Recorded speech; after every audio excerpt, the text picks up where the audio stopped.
Na floresta do alheamento. Sei que despertei e que ainda durmo. O meu corpo antigo, moído de eu viver, diz-me que é muito cedo ainda. Sinto-me febril de longe. Peso-me, não sei porquê. Num torpor lúcido, pesadamente incorpóreo, estagno, entre um sono e a vigília, num sonho que é uma sombra de sonhar. Minha atenção boia entre dois mundos e vê cegamente a profundeza de um mar e a profundeza de um céu. E essas profundezas interpenetram-me, misturam-se, e eu não sei onde estou, nem o que sonho. Um vento de sombras sopra cinzas de propósitos mortos sobre o que eu sou de desperto. Cai de um firmamento desconhecido um orvalho morno de tédio. Uma grande angústia inerte manuseia-me a alma por dentro. Se incerta, altera-me como a brisa aos perfis das copas.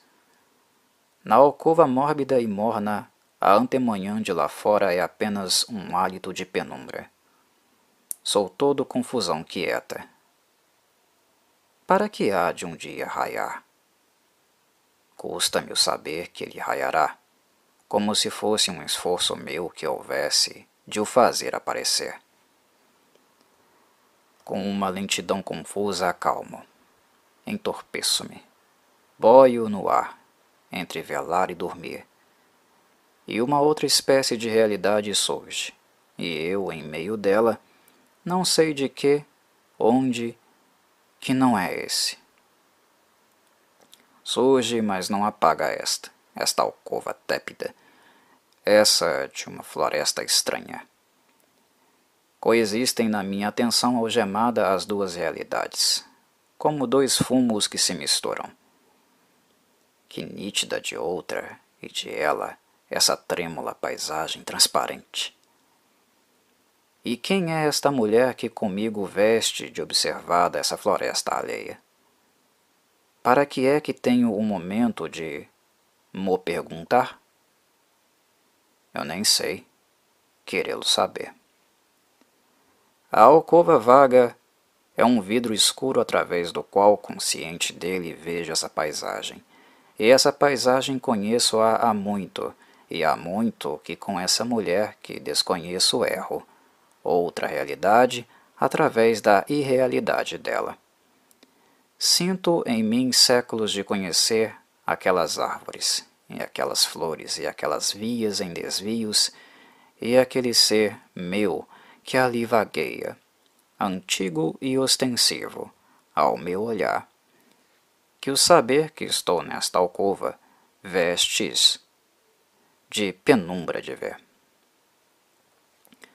De vez em quando pela floresta onde de longe me vejo e sinto, um vento lento varre um fumo, e esse fumo é a visão nítida e escura da alcova em que sou atual destes vagos móveis e reposteiros e do seu topor de noturna.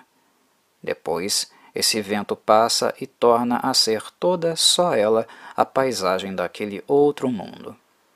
Outras vezes este quarto estreito é apenas uma cinza de bruma no horizonte dessa terra diversa, e há momentos em que o chão que ali pisamos é esta alcova visível.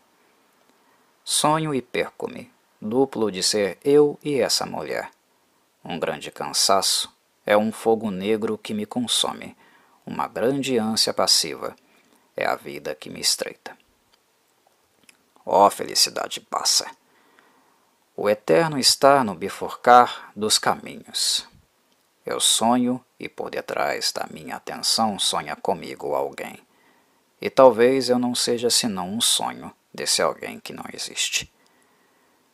Lá fora a antemanhã tão longínqua, a floresta tão aqui ante outros olhos meus. E eu, que longe desta paisagem quase a esqueço, é ao tê-la que tenho saudades dela. E é ao percorrê-la que a choro e a ela aspiro. As árvores, as flores, o esconder-se copado dos caminhos. Passeávamos às vezes de braço dado, sob os cedros e as olaias. Nenhum de nós pensava em viver. A nossa carne era-nos um perfume vago e a nossa vida um eco de som de fonte. Dávamos-nos as mãos e os nossos olhos perguntavam-se o que seria o ser sensual e o querer realizar em carne a ilusão do amor. No nosso jardim havia flores de todas as belezas. Rosas de contornos enrolados, lírios de um branco amarelecendo-se, papoulas que seriam ocultas se o seu rubro não lhe espreitasse presença. Violetas pouco na margem tufada dos canteiros miosotes mínimos, carmélias estéreis de perfume. E, pasmados por cima de ervas altas, olhos, os girassóis isolados fitavam-nos grandemente. Nós roçávamos a alma toda vista pelo frescor visível dos musgos e tínhamos, ao passar pelas palmeiras, a intuição esguia de outras terras, e subia-nos o choro à lembrança, porque nem aqui, ao sermos felizes, o éramos.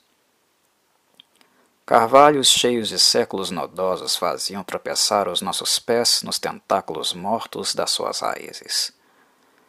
Plátanos estacavam, e ao longe, entre árvore e árvore de perto, pendiam no silêncio das latadas os cachos negrejantes de uvas. O nosso sonho de viver ia diante de nós, alado, e nós tínhamos para ele um sorriso igual e alheio, combinado nas almas sem nos olharmos, sem sabermos um do outro mais do que a presença apoiada de um braço contra a atenção entregue do outro braço que o sentia. A nossa vida não tinha dentro. Éramos fora e outros. Desconhecíamos-nos, como se houvéssemos aparecido às nossas almas depois de uma viagem através de sonhos. Tínhamos-nos esquecido do tempo, e o espaço imenso empequenara-se-nos na atenção. Fora daquelas árvores próximas, daquelas latadas afastadas, daqueles montes últimos no horizonte, haveria alguma coisa de real, de merecedor do olhar aberto que se dá às coisas que existem? Na clepsidra da nossa imperfeição, gotas regulares de sonho marcavam horas irreais. Nada vale a pena, ó meu amor longínquo, senão saber como é suave saber que nada vale a pena. O movimento parado das árvores, o sossego inquieto das fontes, o hálito indefinido do ritmo íntimo das seivas, o entardecer lento das coisas, que parece vir-lhes de dentro e dar mãos de concordância espiritual ao entristecer longínquo, e próximo à alma do alto silêncio do céu. O cair das folhas, compassado e inútil, pingos de alinhamento em que a paisagem se torna toda para os ouvidos e se entristece em nós como uma pátria recordada. Tudo isto, como um cinto a desatar-se, cingia-nos incertamente. Ali vivemos um tempo que não sabia decorrer, um espaço para que não havia pensar em poder-se medi-lo, um decorrer fora do tempo, uma extensão que desconhecia os hábitos da realidade no espaço. Que horas, ó companheiro inútil do meu tédio, que horas de desassossego feliz se fingiram ali. Horas de cinza de espírito, dias de saudade espacial, séculos interiores de paisagem externa.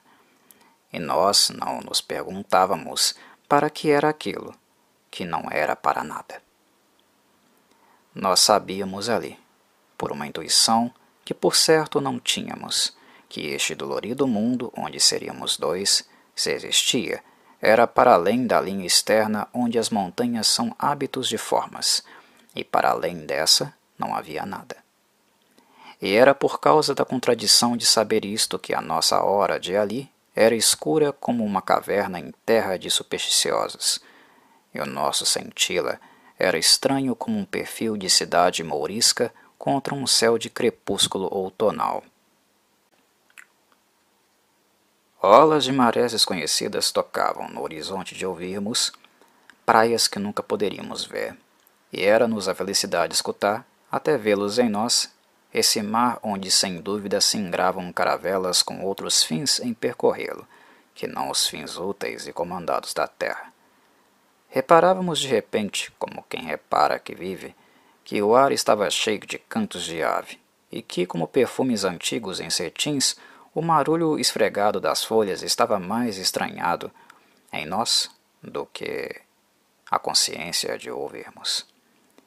E assim o murmúrio das aves, o sussurro dos arvoredos e o fundo monótono esquecido do mar eterno punham a nossa vida abandonada uma auréola de não a conhecermos.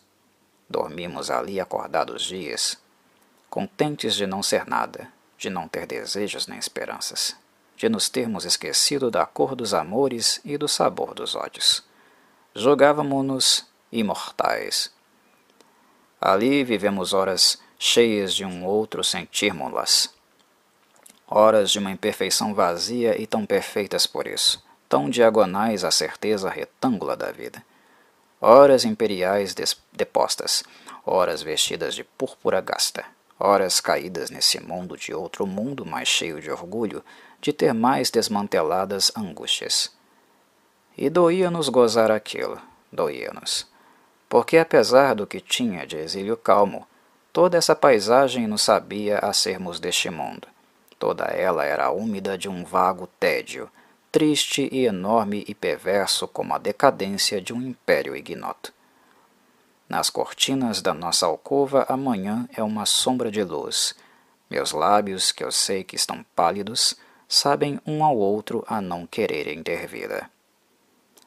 O ar do nosso quarto neutro é pesado, como um reposteiro. A nossa atenção, sonolente ao mistério de tudo isto, é mole como uma cauda de vestido arrastada num cerimonial no crepúsculo.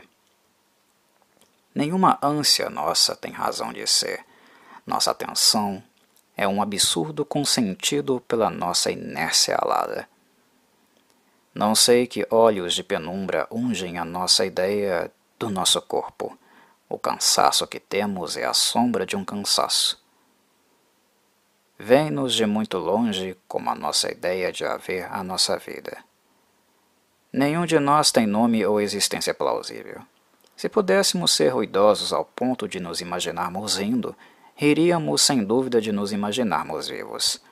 O frescor aquecido dos lenços acaricia-nos. A ti, como a mim de certo, os pés que se sentem uns aos outros. Desenganemo-nos, meu amor, da vida e dos seus modos. Fujamos a sermos nós. Não tiremos do dedo o anel mágico que chama, mexendo-se-lhe, pelas fadas do silêncio, pelos elfos da sombra e pelos gnomos do esquecimento. E ei-la que, ao irmos a sonhar, falar nela, surge ante nós outra vez a floresta muita, mas agora mais perturbada da nossa perturbação e mais triste da nossa tristeza.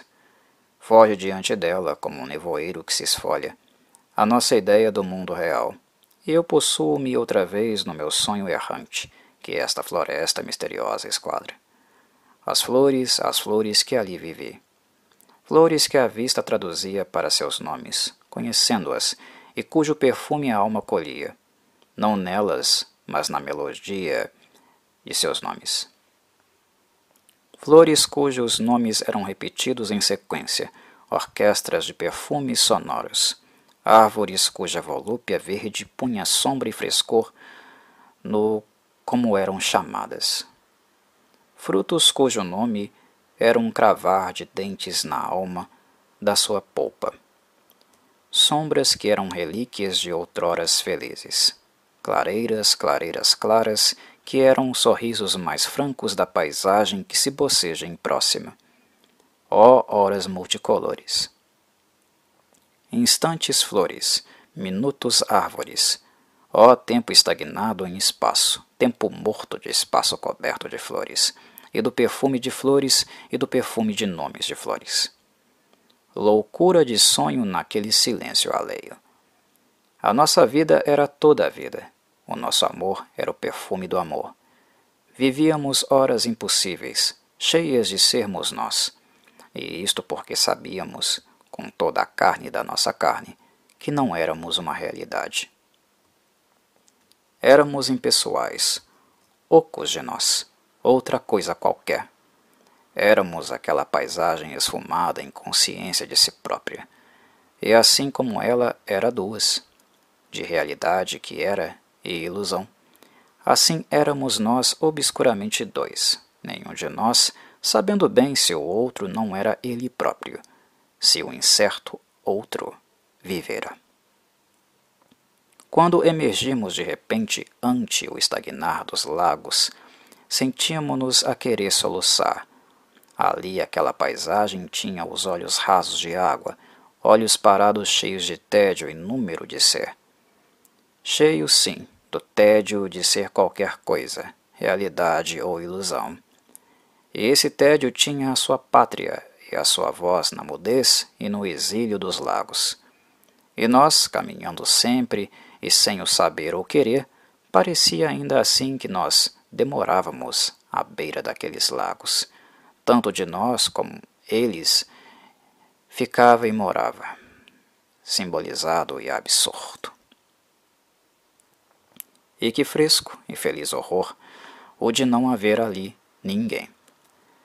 Nem nós, que por ali íamos, ali estávamos, porque nós não éramos ninguém, nem mesmo éramos coisa alguma. Não tínhamos vida que a morte precisasse para matar. Éramos tão tênues e rasteirinhos que o vento do decorrer nos deixara inúteis e a hora passava por nós acariciando-nos como uma brisa pelo cimo de uma palmeira. Não tínhamos época nem propósito. Toda a finalidade das coisas e dos seres ficara-nos à porta daquele paraíso de ausência. Imobilizar-se para nos sentir senti-la, a alma rugosa dos troncos, a alma estendida das folhas, a alma núbil das flores, a alma vergada dos frutos. E assim nós morremos a nossa vida, tão atentos separadamente a morrê-la, que não reparamos que éramos um só, que cada um de nós era uma ilusão do outro, e cada um dentro de si, o mero eco do seu próprio ser. Zumbi uma mosca, incerta e mínima. Raiam na minha atenção vagos ruídos, nítidos e dispersos, que enchem de ser, já dia, a minha consciência do nosso quarto. Nosso quarto? Nosso de que dois? Se eu estou sozinho. Não sei. Tudo se funde e só fica, fingindo, uma realidade bruma, em que a minha incerteza só sobra e o meu compreender-me, embalado de ópios, adormece. A manhã rompeu, como uma queda, do cimo pálido da hora. Acabaram de arder, meu amor, na lareira de nossa vida, as achas dos nossos sonhos. Desenganemo-nos da esperança, porque trai do amor, porque cansa da vida, porque farta e não sacia, e até da morte, porque traz mais do que se quer e menos do que se espera. Desenganemo-nos, ó velada, do nosso próprio tédio, porque se envelhece de si próprio e não ousa ser toda a angústia que é. Não choremos, não odiemos, não desejemos. Cobramos, ó silenciosa, com um lençol de linho fino o perfil hirto da nossa imperfeição.